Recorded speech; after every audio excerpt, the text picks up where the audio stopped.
Yeah. So you know what, guys, and if you're one of our customers too, when we talk about the five things that you need to know and you need to actually learn, and something that we teach, we also always teach about how to manage your cash flow, which you Yeah. hit, losing control of your finances, which you hit, bad planning or lack of strategy, which you talk in depth into it, weak leadership. I think we beat the horse on that one, and over dependence on few Yeah. customers, meaning the sales. You need to become great at sell, continue selling.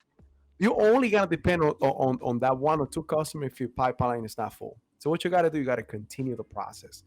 Yeah. Those that fell through, you know what? You're not gonna. They're not gonna change your whole process. But you always, one of the big things about sales is you always gotta have a process to follow up. Follow up is one of the big things when it comes to sale, and For that's sure. always, you always gotta do it with your customers.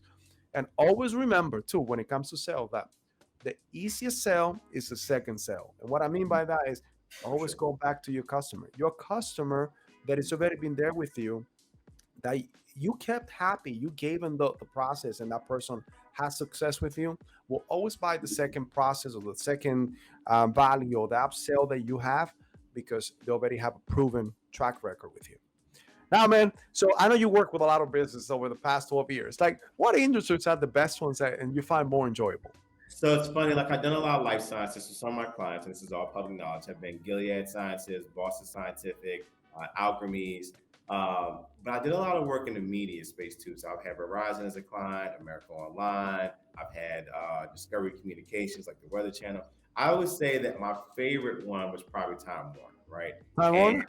Time Warner, yes. Yeah. So Time Warner, when they were in Times Square, it was actually my very first experience with Times Square. Oh, nice. So I came up here. Another funny story. I was actually the friend that gave me the passes last night, encouraged me to go last night. It was his birthday, so I stopped in Philly to celebrate with him. Got up Nice. super early to drive from Philly to New York. Got caught in traffic. Ended up having to change my suit in the car in my Camaro on coming to New York, right? And we get there, and they've got this spread. It's just me and my CEO and I, and they got this spread laid out like 20 people were coming. Like, it's just great food, great desserts. And I'm looking around like, who's going to eat all this stuff, right? But it was a pretty big deal. And so I killed it. I absolutely killed it. Yeah. They bought the recommendation that we were going with. They added on some more service. And what it did, though, it really kind of showed my CEO that I could be a consultant. And that was how I really kind of got into consulting.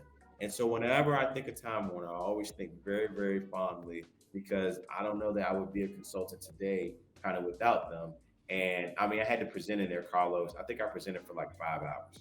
Really. And yeah, 5 hours. It's about probably a 30 to 40 slide deck, right? And we're Mhm. talking through like it was kind of it turned it, the great thing about it is, and that's agile, right? You got to be agile and flexible. It went from a kind of selling to a brainstorming session. And we started kind of working through the things in that room, right? Wow. And so it was a little bit intense, right? It was very, I had to keep my structure, right? Because they were looking for a certain type of offering. Yeah. And it was probably the biggest client that I had gotten kind of in front of just by myself trying to sell Hmm. something. We talked about like biz dev and sales, right? And so great deal. And I always think fondly of them. And it's kind of funny how things come full circle, because now I'm back in New York. And so I actually Wow. went to Times Square, I think last week and last Saturday, and I thought about them.